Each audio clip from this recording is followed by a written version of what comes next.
건물에 있어서 가장 중요한 게 무엇일까요? 건물을 지어감에 있어서 가장 중요한 것, 중요하게 여겨야 될 게 여러분 무엇이라고 생각이 되어지십니까? 뭐 디자인입니까? 뭐 얼마나 크게 높게 지는 것이 가장 중요합니까? 가장 중요한 것은 기초공사이겠죠. 기초공사가 제대로 되어 있지 않으면 그 건물은 제대로 세워지지 못합니다. 아마 한순간에 무너지고 말 것입니다. 뭐 예전에 뭐 인터넷에서 보니까 중국에서 아파트를 짓는데 그 재료를 시멘트가 재료가 아니라 막 신문지 같은 걸 넣어가지고 아파트를 졌다. 막 그런 것이 인터넷 기사에 올라온 것을 볼 수 있었습니다. 여러분, 건물에 있어서 가장 중요한 것은 기초 공사가 됩니다. 우리가 잘 아는 것처럼 1994년 10월에 서울 한강에 성수대교가 붕괴가 되었죠. 똑똑하게 제가 기억하는 것은 이때 제가 제대한 날짜예요. 제가 9월에 제대를 해가지고 10월에 무슨 막 소식이 있더라고요. 가을에. 그래서 성수대가 무너졌다. 또 그 이듬해 95년 6월 달에 또 어떤 일이 벌어졌습니까? 참으로 끔찍한 일이 벌어졌지 않습니까? 서울 삼풍백화점이 무너졌죠. 이때도 제가 똑똑히 기억합니다.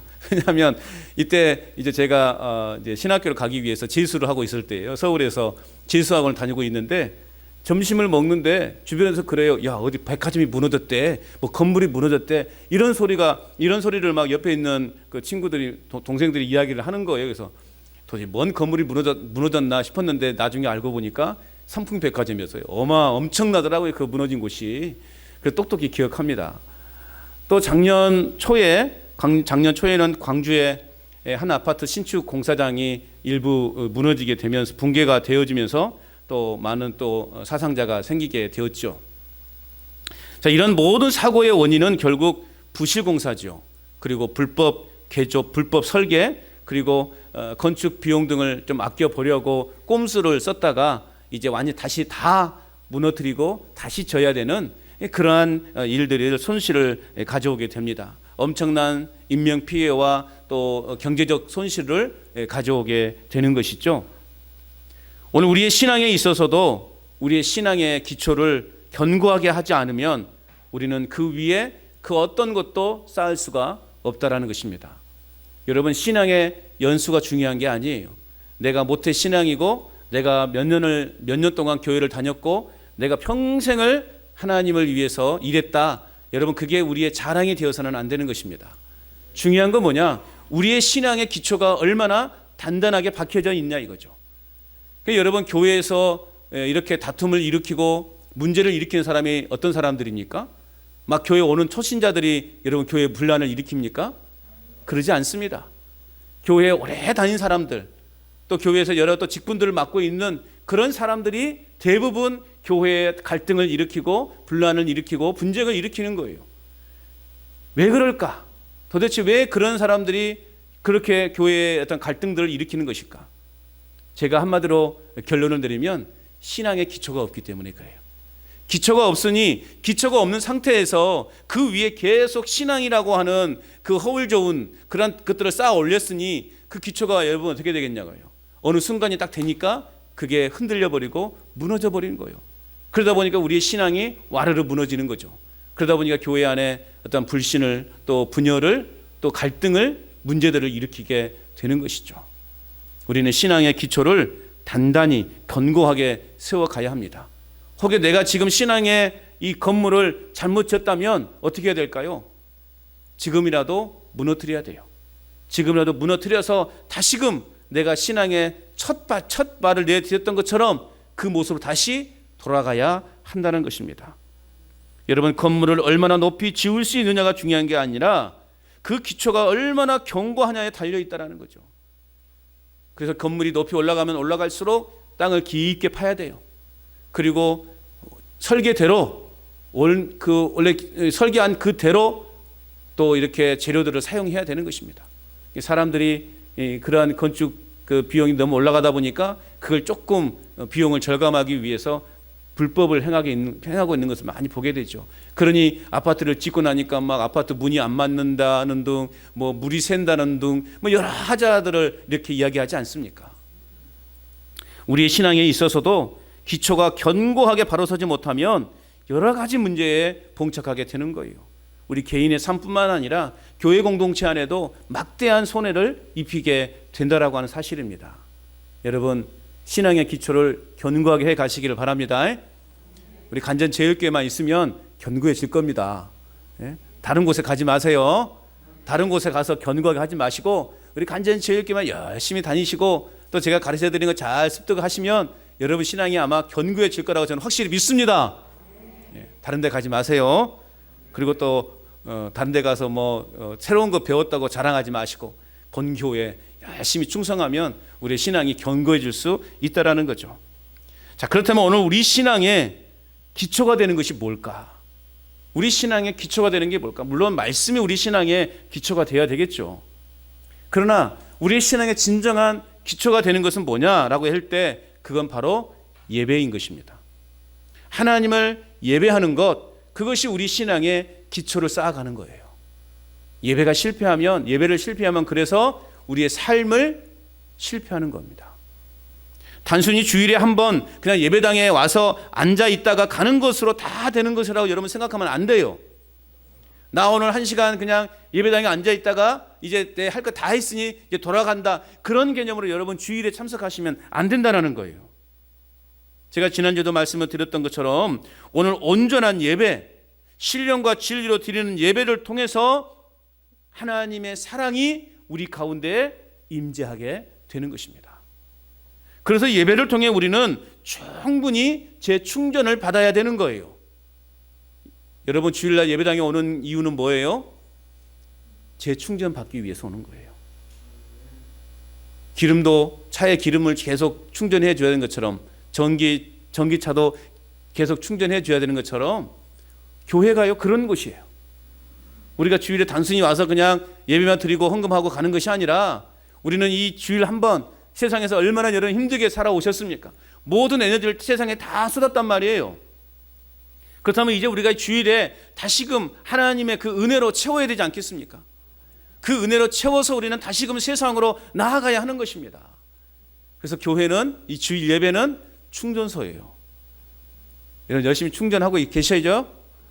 충전의 게이지가 계속 올라가야 돼요. 이렇게 해가지고 꽉 차야 돼요. 그런데 그냥 발목까지만 차고 돌아가면 어떻게 되겠냐고요. 금방 떨어져 버리죠. 얼마 못 가죠. 그러니까 한 주간이 실패하는 거예요. 가득 채워져야 우리는 한 주간도 승리할 수 있는 것입니다. 그래서 여러분 재충전의 시간이에요. 지금 재충전의 시간이에요. 그러니까 입을 넓게 벌리셔야 돼. 하나님은 너의 입을 넓게 열라 말씀하셨잖아요. 흔들어 채워주시겠다 말씀하셨잖아요. 은혜를 받을 수 있는 그릇을 넓게 벌리셔야 돼요. 자꾸 은혜를 쌓아두기만 하면 안 된다 그랬죠? 쌓아두면 어떻게 된다 그랬어요? 썩는다 그랬어요. 우리 신앙이 변질된다 그랬어요. 그래서 우리는 자꾸 그 은혜들을 세상 속에 전해 흘려보내야 되는 거예요. 늘상 말씀드리지만 부침개를 부쳐도 몇 개 부치라고요? 몇 장? 2장. 2장. 혼자 드시는데 뭘 이렇게 많이 드시려고 그래? 한 장이면 되지, 그죠? 2장 붙여가지고 한 장은 나 먹고 한 장은 어떻게 하라고요? 이웃집 갖다 주라고요. 3장 붙이면 한 장은 나 먹고 2장은 이웃집 갖다 주라고요. 예? 그렇게 사랑을 우리가 삶 속에서 베풀어야 돼요.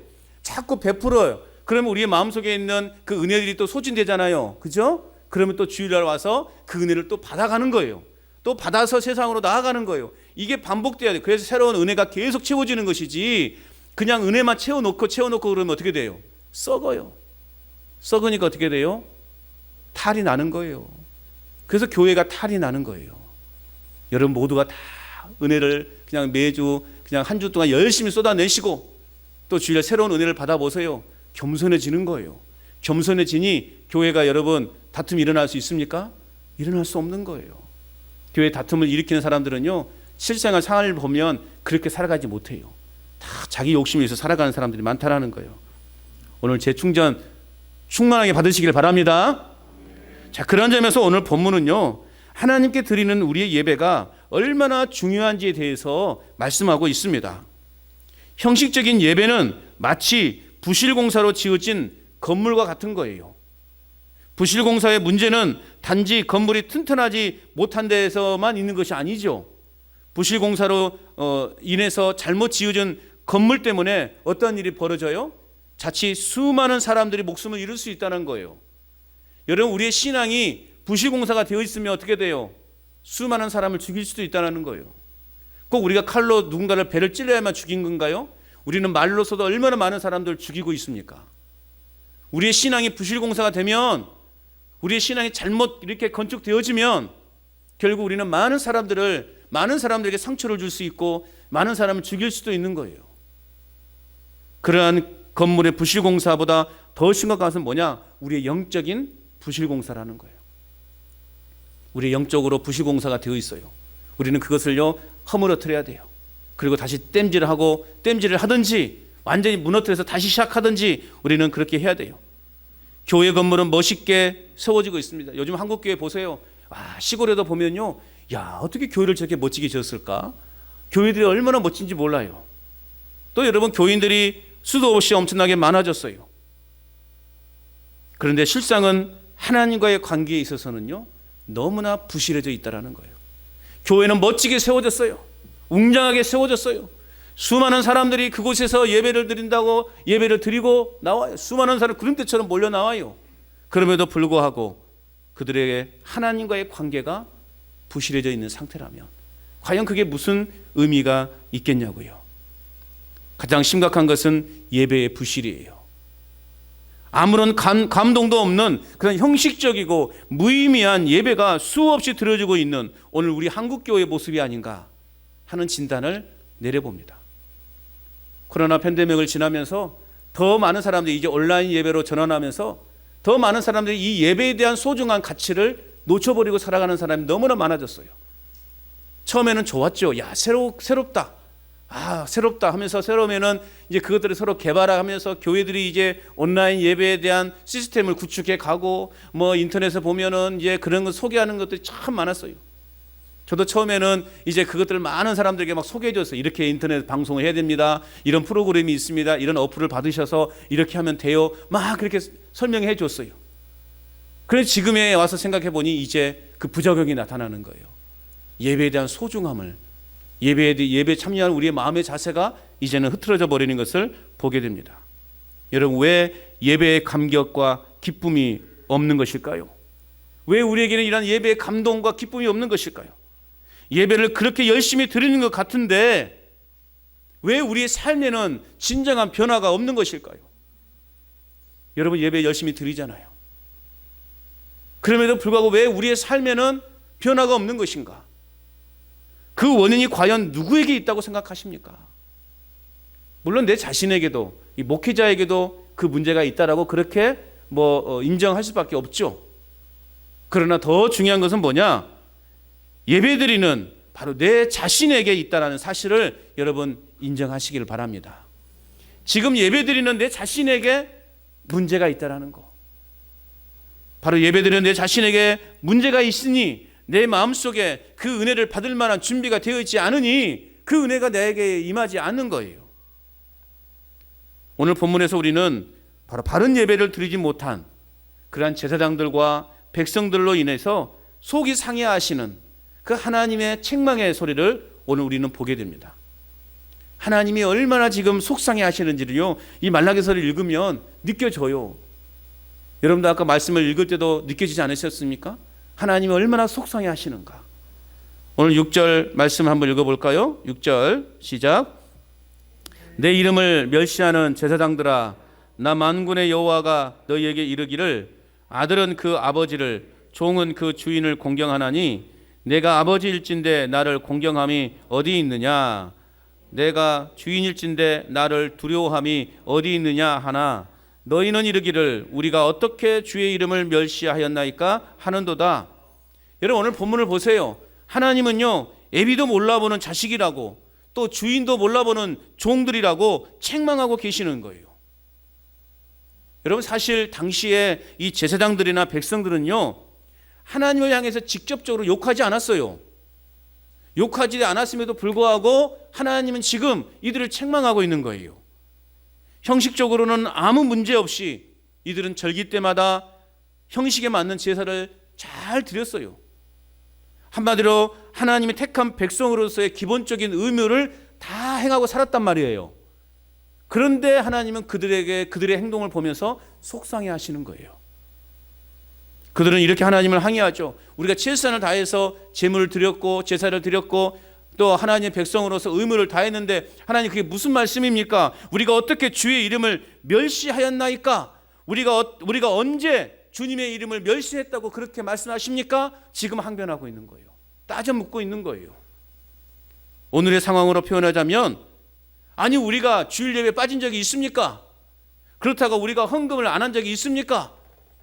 아니 도대체 뭐가 문제라는 것입니까? 라면서 지금 따져 묻는 것과 같은 거예요.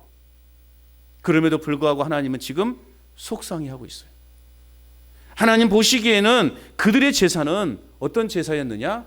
형식적인 제사였다라는 거예요.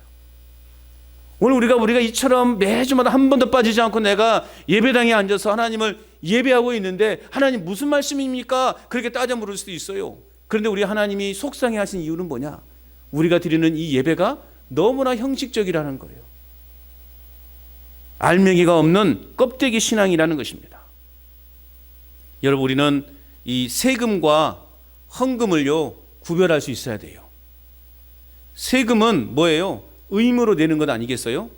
그런데 여러분 그 세금을 기분 좋게 내는 사람들이 있습니까? 나 세금 내야 됩니다. 아니 왜 내 세금을 안 받는 것입니까? 그러면서 세금을 그렇게 즐겁게 내시는 분이 있습니까? 근데 저는요 그랬어요. 한참 이 종교인 세금 문제에 대해서 막 그렇게 찬반 여론이 많았잖아요. 그래서 저는 속상해서요. 나도 세금을 내고 싶다. 저는 그런 마음이 들어서 솔직히. 그래서 세금도 안 내면서 어떤 뭐 이렇게 나라에 어떤 걸 요구한다는 것이 참 저는 부끄러웠거든요. 그래서 저는 종교인도 세금을 내야 된다고 하는 것에 찬성을 이렇게 던졌어요. 그래서 저는 세금을 내고 싶어요. 그런데 이게 적으니까 국가에서는 또 안 받아주대요. 세금을 내지 말라고 그러대요. 또 오히려 더 국가에서 더 주더만요. 뭘? 너는 가난하니까 더 준다. 그 주더만요. 어쨌든 여러분 세금이라고 하는 것은 누가 즐겁게 내는 사람이 없어요. 그러니까 여러분 어떻습니까? 그 세금을 어떻게든 안 내보려고 별 수단을 다 쓰지 않습니까? 이게 세금인 거예요. 그래서 여러분 헌금을 드리면서도 세금처럼 억지로 바친다고 그러면 그것은 하나님의 마음을 매우 섭섭하게 해드리는 거예요. 세금은 의무적으로 내는 것이지만 헌금은 자원해서 드리는 거예요. 세금처럼 우리가 헌금을 생각하면 안 돼요. 하나님이 그것이 뭐 없어서 요구하는 것이 아니기 때문에 그래요. 오늘 7절 말씀을 한번 읽어봅니다. 7절 시작. 너희가 더러운 떡을 나의 제단에 드리고도 말하기를 우리가 어떻게 주를 더럽게 하였나이까 하는도다.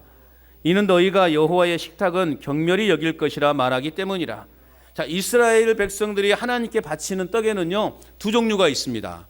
한 가지는 이 성소에 진열해 놓은 진설병이라고 하는 것이 있어요.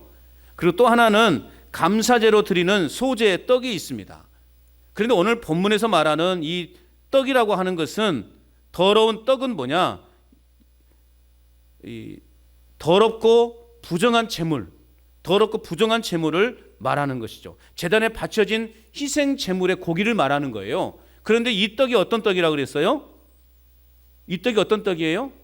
더러운 떡이라고 그랬어요. 이게 무슨 말이에요? 이스라엘 백성들이 지금 하나님께 더러운 떡을 바치고 있다는 거예요. 더럽고 부정한 제물을 지금 드리고 있다는 것입니다. 그러면서 그들은 이야기해요. 우리가 언제 제물을 부정하게 했습니까? 라고 말하고 있는 거예요. 본인들이 지금 뭘 어떤 것을 드리는지도 모르고 있어요. 그러면서 우리가 언제 부정하고 더러운 떡을 더러운 제물을 하나님께 바쳤습니까? 라고 지금 묻고 있는 것입니다. 여러분 우리가 하나님께 헌금을 바치는 것도 중요합니다. 그런데 그 헌금을 어떻게 번 것인가는 더 중요하다는 거예요. 어떤 헌금을 내가 지금 하나님 앞에 드리고 있는가가 중요해요. 내가 열심히 일한 만큼 받은 것에 대해서 소득의 얼마를 드리는 것과 내가 뭐 사기를 쳐가지고 받은 그 헌금을 하나님께서는 기뻐하시겠냐고요. 오늘 하나님은 그걸 책망하고 있는 거예요. 그들은 떡뿐만 아니에요. 그들이 바친 짐승도 깨끗하지 못한 것이었습니다. 8절 읽어봅니다. 8절 시작. 만군의 여호와가 이르노라 너희가 눈먼 희생제물을 바치는 것이 어찌 악하지 아니하며 저는 것 병든 것을 드리는 것이 어찌 악하지 아니하냐. 이제 그것을 너희 총독에게 드려보라. 그가 너를 기뻐하게 했으며 너를 받아 주겠느냐. 오늘 하나님은요, 이스라엘을 향하여 서운하게 여기시는 몇 가지를 열거하고 계셔요. 보세요. 아까 7절에 보면 더러운 떡이 있었어요. 그리고 오늘 8절에 보니까 눈먼 희생제물, 저는 것, 병든 것 등을 하나님께 바쳤어요. 그리고 뭐라고 말하고 있어요? 세상의 총독에게 흠이 있는 예물을 바쳐봐라. 그 총독이 그것을 즐겨 기뻐하겠냐. 여러분, 흠이 있고 이 더러운 것을 한번 바쳐보세요. 그건 큰 결례 아닙니까? 우리가 누군가에게 선물을 할 때도 선물을 이제 할 때는 준비할 때는 몰랐는데 딱 바치고 나니까 드리고 보니까 뭔가 흠집이 보여. 그리고 얼마나 마음에 이렇게 좀 막 이 미안함이 들지 않습니까? 그러는 거예요. 만약에 제가 여러분 집에 신방을 가더라도 어떻습니까, 여러분? 어떻습니까? 제가 여러분 집에 신방 가면 그냥 먹다 남은 음식, 목사님 이거 하나 드세요. 그러십니까? 어떻게 합니까? 제가 내일 신방 갑니다. 그러면 지금은 많은 그것을 제가 못하게 하지만 어떻습니까? 제가 내일 신방 갑니다. 그러면 어떻게 해요? 오늘 시장에 가가지고 막 그냥 닭도 잡고 또 뭐 음식도 떡도 하고 뭐 과일도 사고 막 진수성찬을 차려놓지 않겠습니까? 아니군요. 이번 신방 때는 좀 그렇게 받아볼까? 네. 그렇게 매일 먹으면 제가 어떻게 되겠냐고요. 배 터져버리지. 그래서 그냥 하지 마시라고 하죠. 여러분, 제가 가더라도 여러분들은 어쨌든 그래도 집에 있는 것 중에 최고 깨끗하고 좋은 것을 막 이렇게 내놓으려고 그러지 않습니까? 하물며 하나님 앞에 드리는 것인데 어떻게 해야 되겠냐고요. 총독에게 드린 것만 해도 소중하고 가장 좋은 것을 드릴 텐데 하나님께 드리는 제물을 더럽고, 오늘 말씀에 있는 것처럼 더럽고 눈멀고 저는 거 병든 것을 드리고 있다는 말이죠. 여러분, 그런 것들을 하나님께 바치니 얼마나 하나님 기가 차겠냐고요. 레위기서 22절 말씀에 보면 너희는 눈먼 것이나 상한 것이나 지체에 배임을 당한 것이나 종기 있는 것이나 습진이 있는 것이나 비루 먹은 것을 여호와께 드리지 말며 이런 것들은 제단 위에 화제물로 여호와께 드리지 말라 분명하게 말씀하고 있어요. 흠없고 깨끗한 것을 하나님께 드리라고 말씀하고 있습니다. 하나님은 이러한 것들이 하찮게 보이거나 값싼 것이기 때문에 싫어하는 것이 아니에요. 그들은 무성의하게 하나님 앞에 제물을 던져버렸기 때문에 그렇습니다. 하나님은 여러분이 드리는 그 예물의 많고 적음을 따지는 것이 아니에요. 그 드림의 사람의 정성, 마음을 보는 거예요. 그저 주머니에 이렇게 손 넣었다가 잡힌 거 그냥 구겨진 거 드리는 것이 아니라 우리는 내가 얼마를 드린다 할지라도 미리 그것을 준비하는 거, 그 정성을 보시는 거예요. 그래서 구겨져 있으면 어떻게 해야 됩니까? 구겨져 있으면 어떻게 해요? 내가 하나님 드릴 헌금이 구겨져 있으면 어떻게 해야 됩니까? 그렇죠. 다리미로 다져서라도 빳빳한 것을 드려야죠. 그래서 어떤 분은요, 이제 11조를 준비하면서요, 항상 은행에서 신권을 받아오더라고요. 그래서 깨끗한 것을 하나님 앞에 드리더라고요. 여러분, 뭐 그것이 꼭 뭐 맞다 틀리다 말할 수 없지만 그게 정성 아닐까요? 하나님 앞에 드리는데 우리가 윗사람들한테 뭔가를 드릴 때도 정성을 다하잖아요. 하물며 우리 하나님 아버지께 드리는 것인데 대충 그냥 있는 거 이렇게 드리면 안 되잖아요. 그래서 가급적이면 우리의 마음을, 하나님은 우리의 마음을 보시는 거예요. 이처럼 이들의 제사가 변질되고 타락한 원인은 뭐냐? 그만큼 그들은 영적으로 침체되어 있기 때문에 그렇습니다. 영적으로 침체되어 있으면 우리가 아무리 예배를 드려도 이 예배 가운데에서 우리가 기쁨도 없고 만족도 없게 되는 거예요. 그러다 보니 그 예배가 어떻게 흘러요? 형식적인 예배로 흐르게 되는 거예요. 그냥 시간만 때우고 가는 것으로 끝나버리고 마는 거예요. 이 아까운 시간에 이렇게 시간만 때우고 간다는 것이 너무나 여러분 시간이 아깝지 않습니까? 이스라엘의 타락을 보신 하나님은 슬픈 탄식을 하셔요. 하나님의 탄식이 얼마나 정말 절박한지 10절 말씀 여러분 한번 읽어보시기 바랍니다. 10절 시작.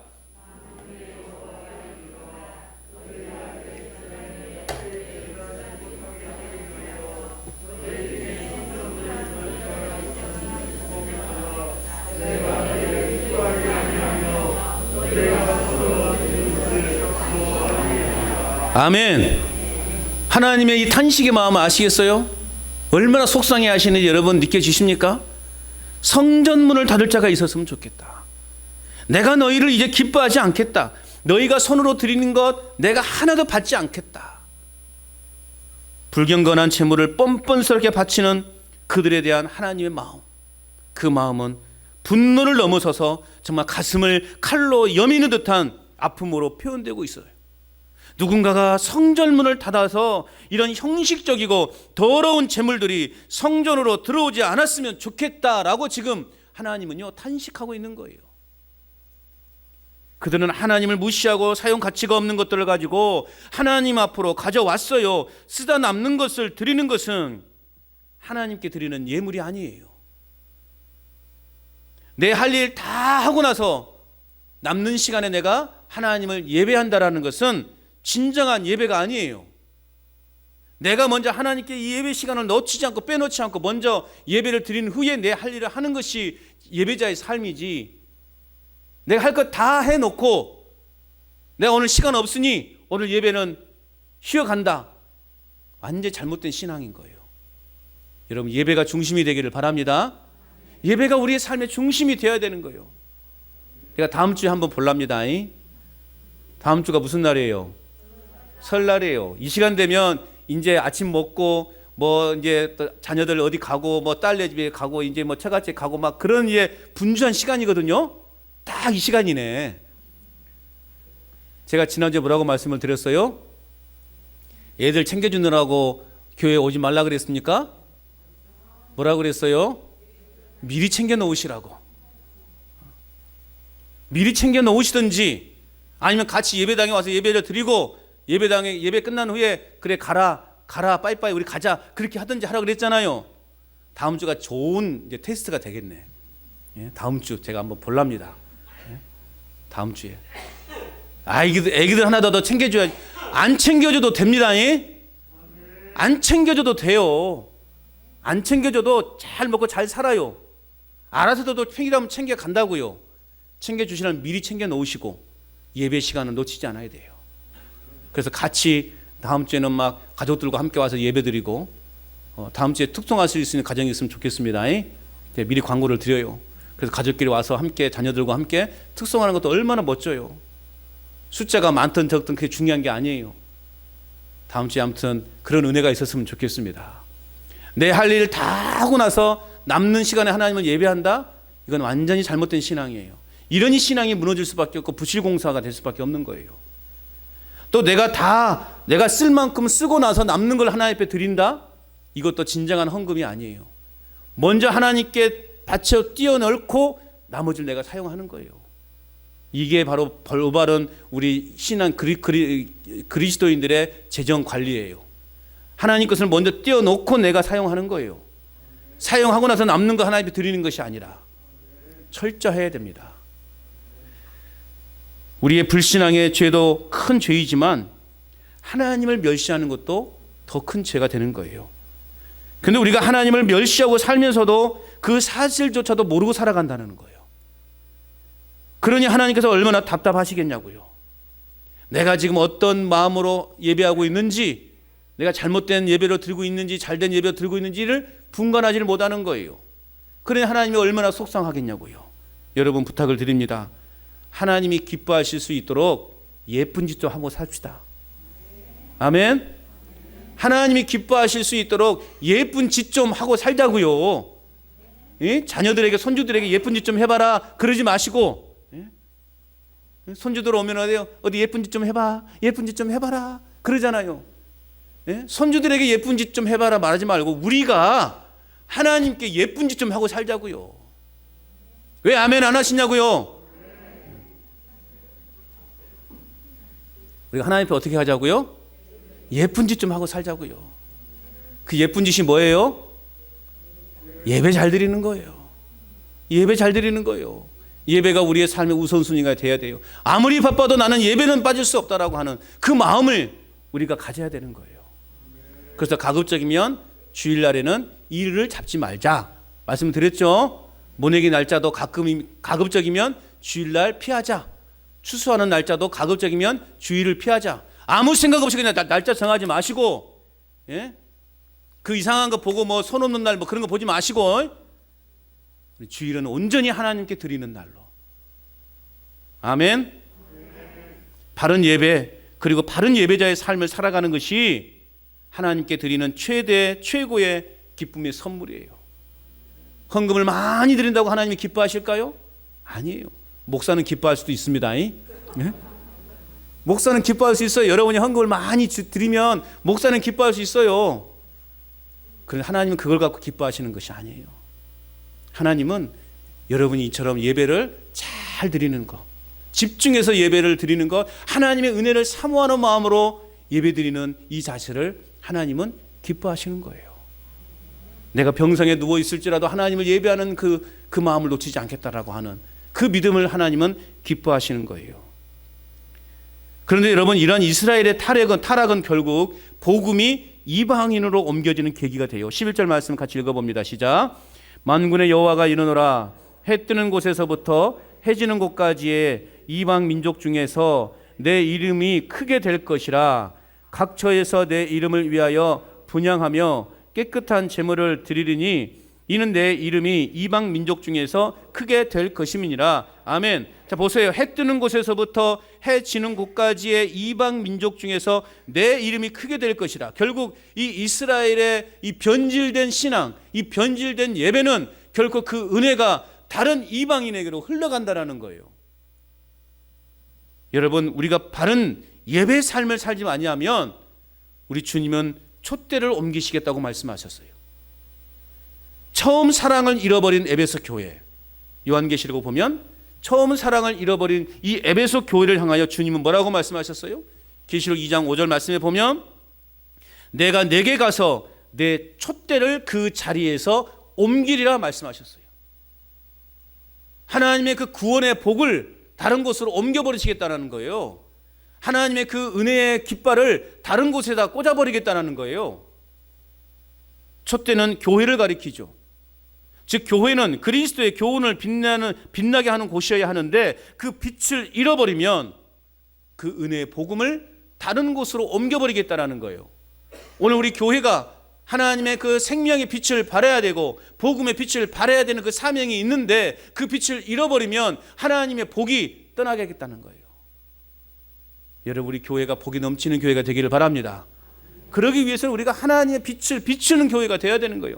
여러분 한 분 한 분이 하나님을 믿는 사람답게, 예수님을 믿는 사람답게 최선을 다하여 열심히 살아갈 때 하나님의 빛이 우리 교회에 계속해서 비춰주는 거예요. 하나님의 복이 계속해서 넘쳐나는 거예요. 그런데 여러분이 내가 그 예수 믿는 사람인지 예수 믿지 않는 사람인지 모르게 살아가게 된다면 하나님이 우리 교회에 부어주실 복을 다른 교회로 옮겨버린다는 거죠. 우리 교회가 복이 넘쳐나기를 축복합니다. 그 응답이 오늘 11절의 말씀에 이 응답이 로마서 11장 11절로 나타나게 되는데 로마서 11장 11절 말씀에 보면 그들이 넘어지기까지 실족하였느냐 그럴 수 없느니라. 그들이 넘어짐으로 구원이 이방인에게 이르러 이스라엘로 시기나게 함이니라. 결국 그 구원이 이방인에게로 옮겨지게 된 거예요. 여러분, 예배는 바로 생명의 끈입니다. 예배가 타락하거나 변질되면 아무리 다른 일을 잘해도 생명력이 생길 수가 없는 거예요. 껍데기뿐인 형식과 위선은 결국 하나님과 우리 사이를 가로막는 장애물이 되고 마는 것입니다. 결국 하늘의 능력과 축복이 우리에게 전달되지 못한다는 것입니다. 아까 아동부에서 예배드릴 때도 이야기가 됐는데요. 모세가 십계명을 받기 위해서 시내산에 올라갔잖아요. 그런데 그 땅 안에서는 이스라엘 백성은 뭐 하고 있었습니까? 금송아지 만들어 놓고 그곳에 절하고 있었어요. 하나님을 예배하기 위해서 선택된 그 민족이 그 금송아지에 대고 예배하고 있는 거예요. 그래 모세가 내려와서 보니 기가 찰 노릇 아닙니까? 그래서 어떻게 하셨습니까? 어떻게 했습니까? 그 돌판을 땅에 던져버렸죠. 깨어져 버린 거예요. 그 깨어짐은 무엇을 의미하는 거예요? 하나님과 이스라엘 관계의 단절, 깨어짐을 의미하는 거예요. 여러분, 우리의 이 불신앙, 이 최선을 다하지 못한 우리의 이 예배는 결국 하나님과 우리 사이의 관계를 깨어지게 만드는 것입니다. 우리가 받아야 될 은혜와 복을 우리는 놓치게 되는 것입니다. 또한 12절의 말씀에 보니까 이스라엘은 또한 주님께 차려드리는 상쯤은 더러워도 괜찮다 하면서도 자신들도 싫어하는 음식을 제물이라고 하나님께 바치면서 하나님의 이름을 더럽히고 있는 거예요. 설상가상으로 그들은 이 일은 괜찮아 하면서 코웃음치고 있는 거, 이 정도쯤은 괜찮아. 그래서 하나님은 그들이 훔쳤거나 절뚝거리는 그 병든 짐승들을 제물이라고 가지고 온 그들을 13절의 말씀에 보니까 받지 않겠다, 그렇게 지금 말씀하고 있는 것입니다. 여러분, 우리가 하나님께 드리는 여러분 이 예배는요, 예배 드리는 것은 뭐냐? 치료받기 위해서 우리는 이곳에 앉아 있는 거예요. 수술받기 위해서 우리는 지금 이곳에 앉아 있는 거예요. 그렇기 때문에 예배 시간에 내 모든 삶을 하나님 앞에 내려놓을 수 있어야 되는 거예요. 여러분, 수술대에 누워있는 사람이 뭐 이렇게 내 몸을 뭐 부끄럽다고 감추고 있으면 됩니까? 아니에요. 다 의사에게 다 맡기는 거예요. 그래서 의사가 내 몸을 제대로 진단하고 불필요한 것들은 제거하고 또 고칠 건 고치고 그렇게 치료하는 거예요. 내가 붙들고 있는 문제와 근심하고 있는 일들을 우리는 이 예배 가운데 전부 내려놔야 되는 거예요. 헛된 것을 붙잡고 의지하고 있던 내 마음을 다 내려놔야 되는 것입니다. 어떤 한 사람이요, 회사에 막 취직을 했습니다. 그런데 이 사람은요, 굉장히 이 욕심이 많은 사람이에요. 그러니까 그 부서의 상관이 부장님에게만 아주 그냥 열심히 아부하면서 이렇게 직장 생활을 막 시작해요. 그런데 이 사람은요, 그 회사 곳곳을 다니면서 휘지를 줍는 그 노인에 대해서는요, 막 멸시하고요, 막 이렇게 함부로 대해요. 그러면서 부장님한테는 막 그냥 뭐라 그럽니까? 죄송합니다만 알람방구라고 해요. 네. 막 그러면서 막 온갖 막 소리하면서 이렇게 해요. 그러면서도 쓰레기 주고 다니는 그 노인에 대해서는 막 학대하고 함부로 하고 막 그렇게 해요. 나중에 알고 보니까 그 할아버지가 누구예요? 회장님이 된 거예요. 회장님이셨던 거예요. 그러니까 결국 이 사람은 최고의 결정권자는 무시하고 아무 힘도 없는 그 부장만 지금 붙잡고 있었던 것이에요. 오늘 우리가 예배당에 나왔어요. 누구를 붙잡아야 됩니까? 하나님만을 붙잡아야 돼요. 말씀을 붙들고 기도하는 삶을 통해 우리는 잃어버렸던 예배를 회복할 수 있기를 바랍니다. 무너져버린 우리의 예배를 다시금 쌓아가는 진정한 예배자가 될 수 있기를 축복합니다. 14절 말씀 같이 한번 읽어봅니다. 시작. 짐승떼 가운데서 수컷이 있거늘 그 서원하는 일에 흠 있는 것으로 속여 내게 드리는 자는 저주를 받으리니 나는 큰 임금이요 내 이름은 이방 민족 중에서 두려워하는 것이 됨이니라. 만군의 여호와의 말이니라. 아멘. 보세요. 속여 내게 드리는 자는 어떻게 한다고요? 저주를 받는데요. 속여 내게 드리는 자는 저주를 받는데요. 레위기 22장 18절 19절 말씀해 보면 자원하는 예물에는요, 흠 없는 수컷을 드리도록 되어 있어요. 분명히 이것은 이 율법에 기록되어 있는 거예요. 그런데 수컷을 드리겠다 해놓고도 나중에 보니까 이게 아까운 거예요. 아깝다고 여겨지니까 흠 있는 것으로 바치는 그러한 이 이스라엘 백성들의 이 타락함, 결국 큰 임금 대신 하나님을 속이는 것이 되고 마는 것입니다. 이러한 자들에게 뭐가 임한다고요? 저주가 임한대요. 속여서 하나님께 드리는 자를 하나님은 저주하신대요. 여러분, 사도행전 5장에 보면 아나니아와 그 안에 삽비라가 나옵니다. 그들은 소유를 팔았어요. 그런데 그 값을 얼마를 감추어서 예물을 드려요. 그러니까요, 사도행전 5장 3절에 보면 베드로는 뭐라고 말하냐면, 사단이 내 마음에 가득하여 네가 성령을 속이고 땅값 얼마를 감추었느냐라고 하면서 이 남편을 책망해요. 그러니 그 남편이 그 자리에서 그냥 즉사해요. 이 사실을 알고 그 아내가 또 들어왔는데도 역시 그 아내도 하나님을 속여서 예물을 드려요. 그 아내도 역시 그 자리에서 즉사하게 됩니다. 여러분, 하나님을 속이는 자는요, 하나님이 용서하지 않는다는 거예요. 여러분, 교회의 본질은요, 교회의 본질, 예배의 본질을 회복하는 것이요, 진정한 개혁이에요. 많은 사람들이 교회가 개혁되어야 된다고 이야기해요. 많은 젊은 친구들이요, 교회가 개혁되어야 된다고 이야기해요. 그럼 그 개혁이 뭐냐라고 할 때 진정한 개혁은 빼놓고 그냥 어떤 윤리적인 것이라든가 눈에 보이는 것의 개혁만을 주장해요. 그런데 여러분, 진짜 개혁은 뭐냐? 예배의 본질을 회복하는 거예요. 예배가 회복되면 여러분 교회는 개혁되어 있어요. 예배가 회복되면 우리가 변화되어지게 되어 있다라는 거예요. 여러분 예배를 영어로 말하면, 영어를 써서 죄송하지만은 영어로 말하면 월십 서비스라고 해요. 월십이라는 건 뭐예요? 최고의 가치, 권위를 뜻하는 거예요. 월십이라는 것은. 서비스는 뭐예요? 한마디로 말하면 말 그대로 섬김이에요. 결국 예배가 뭐냐? 예배는 최고의 가치를 가지고 주님을 섬기는 것. 이게 예배입니다. 최고의 것으로, 최고의 가치를 가지고 제일 중요하게 여겨서 하나님을 섬기는 것. 이게 예배예요. 그러니까 결국 이 예배라고 하는 것은 주일날 10시 반에 딱 여기서 드리는 것이 예배가 아니라 우리 일상의 삶 속에서 최고의 가치를 가지고 하나님을 섬기는 것, 그 자체가 뭐다? 예배라는 거예요. 예배라는 것은 교회 안에서만 되는 것이 아니라 우리 일상의 삶 속에서의 예배가 되어져야 된다는 거예요. 그럴 때 개혁이 일어나는 거예요. 변화가 일어나는 거예요. 다들 사람들은 교회 안에서만 거룩을 주장해요. 교회가 변화해야 된다고, 교회가 바뀌어야 된다고, 목사님의 사상이 생각이 바뀌어야 된다고, 장로님들의 생각이 바뀌어야 된다고 자꾸 그렇게 이야기를 해요. 그러면서 뭘 분란을 이야기합니다. 진정한 개혁은 삶의 변화예요. 삶 속에서 예배자로 살아가는 것, 그게 진정한 변화고 개혁이라는 것입니다. 예배에 성공한 사람은 삶의 예배에서도 성공합니다. 무엇보다 우리가 하나님을 사랑하면 진정한 예배자가 될 수 있다는 것입니다.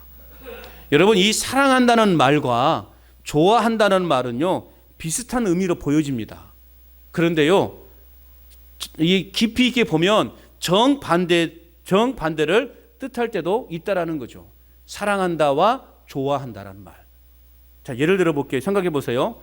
여러분, 고양이가 쥐를 좋아합니까? 사랑합니까? 어려워요? 고양이가 쥐를 사랑합니까? 좋아합니까? 좋아해요. 좋아하니까 잡아먹는 거잖아요. 그죠? 이거 우리가 잘 생각해야 돼요. 좋아한다는 것은 뭐냐? 좋아한다는 것은 상대가 아프든 상처가 나든 피가 나든 상관없이 나의 욕심 때문에 선호하는 것을 좋아한다는 거예요. 그런데 반대로 사랑한다는 것은 뭐예요? 사랑한다는 것은 내가 아프고 상처나고 피가 나더라도 상대에게 최선을 다하는 것이 사랑하는 거예요. 그렇다면 여러분 그렇다면 하나님이 여러분들을 사랑하십니까? 좋아하십니까? 사랑하십니까? 좋아하십니까? 믿으십니까? 그렇다면 저와 여러분들은 하나님을 사랑하십니까? 좋아하십니까? 생각해 봐야 돼요. 여러분들은 하나님을 사랑합니까? 좋아합니까? 사랑합니까? 맹세할 수 있습니까? 나의 욕심이나 이기적인 욕망 때문에 하나님을 찾는다면 그것은 하나님을 좋아하는 거예요. 그래서 여러분, 교회를 내 목적을 위해서 다니는 사람들이 있어요. 내 욕망, 내 야망을 이루기 위해서 교회를 다니는 사람들이 있어요. 그런 사람들은 하나님을 좋아하는 거예요. 하나님을 사랑하는 것이 아니에요. 좋아하는 데는 욕심이 담겨져 있고요, 사랑하는 데는 희생이 담겨져 있습니다. 여러분, 예수님이 우리를 사랑하셨습니까? 좋아하셨습니까? 사랑하셨기 때문에 우리를 위해서 그 몸을 희생하지 않았습니까? 예수님이 우리를 사랑하셨기 때문에 죄 없고 흠 없으신 그 완전하신 그분이 우리의 죄를 용서하시기 위해서 가장 잔인한 방법으로 고통을 당하신 것 아닙니까?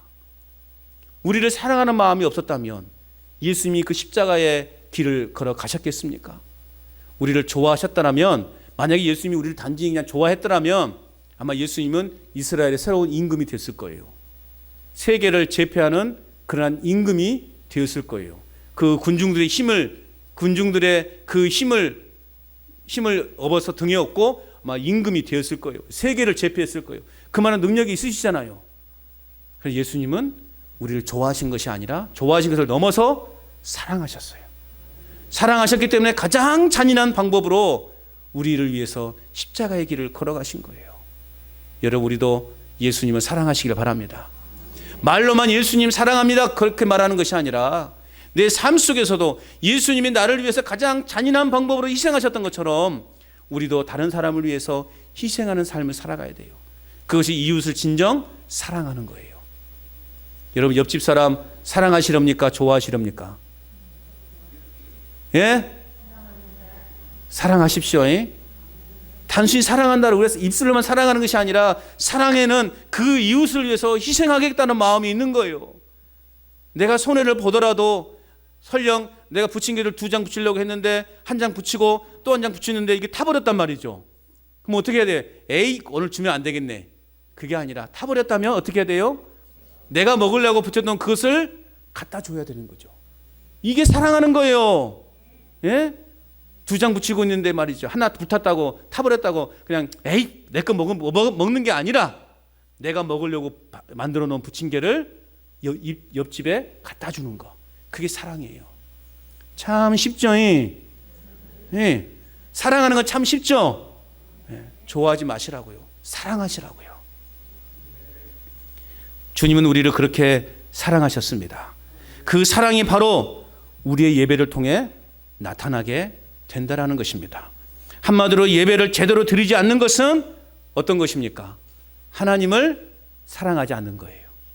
하나님을 좋아하는 것에 끝나는 거예요. 내가 예배를 통해서 복 받으려고 내가 지금 예배에 앉아 있다는 것은 뭐예요? 복만 받으려고 한다는 것은 하나님을 좋아하는 거예요. 하나님을 통해 내가 뭔가를 얻으려고 하니까. 예수님이 나를 위해 희생을 당하셨는데 희생만 요구하는 거예요. 예수님이 희생하시면 됐잖아요. 나는 그냥 복을 받기만 하면 되잖아요. 그건 예수님을 좋아하는 거예요. 그러나 우리가 최선을 다해서 하나님을 예배할 때 우리는 하나님을 사랑하게 되는 것입니다. 여러분, 하나님을 사랑하십니까? 진짜 하나님을 사랑하십니까? 그렇다면 예배를 잘 드리시길 바랍니다. 다른 것은 조금 늦어질 수 있다 할지라도 예배 드리는 것을 가장 우선순위에 들 수 있어야 되는 것입니다. 시장에 내가 이 시간에 시장에 못 가면 내가 사고 싶은 거 못 살 수 있어요. 그래도 예배를 드려야 돼요. 그거 못 산다고 내가 당장 죽는 건 아니잖아요. 오늘 장날이라면 내가 지금 못 가면 못 살 수도 있지만 내가 예배 드리는 것 때문에 사는 것을 포기할 수 있는, 예? 그래요, 안 그래요? 그래야 되는 것입니다. 여러분, 하나님을 진하게 사랑하셔서 우리의 예배의 부실공사를 우리 함께 막아낼 수 있기를 바랍니다. 지금까지 우리의 예배와 신앙이 부실공사로 되어 있었다면 우리는 과감하게 그것을 무너뜨리고 다시 새롭게 튼튼하게 기초를 다져갈 수 있기를 바랍니다. 이제 오늘부터요, 우리 교회는 이제 확신반을 시작합니다. 확신반 1기가 시작이 되어져요. 양육 프로그램이 시작됩니다. 이것은 한마디로 말하면 신앙의 기초를 다시금 다져가는 시간이에요. 이제 우리 권사님들부터 이제 몇 분부터 이제 시작을 하면 이제 앞으로 이것을 점차 이제 우리 성도님들로 늘려가려고 그래요. 근데 조금 이제 많이 고민이 되긴 합니다. 하여튼 이 확신반 이 과정은요, 굉장히 기초예요. 신앙의 기초 중에서도 기초예요. 그 다시금 우리가 무너져 있는 이 신앙을 다시 이 부실공사된 신앙을 다시 메꾸기 위해서 우리는 이 과정을 통해서 다시 우리의 신앙을 새롭게 만들어가는 과정이 될 것입니다. 여러분, 기초를 튼튼하게 해서 우리 예배와 신앙의 부실공사를 막아내는 복된 삶을 살아가시기를 주님의 이름으로 축원합니다. 따라서 합시다. 복음의 사람, 예배자로 살게 하소서. 다시 한번, 복음의 사람, 예배자로 살게 하소서.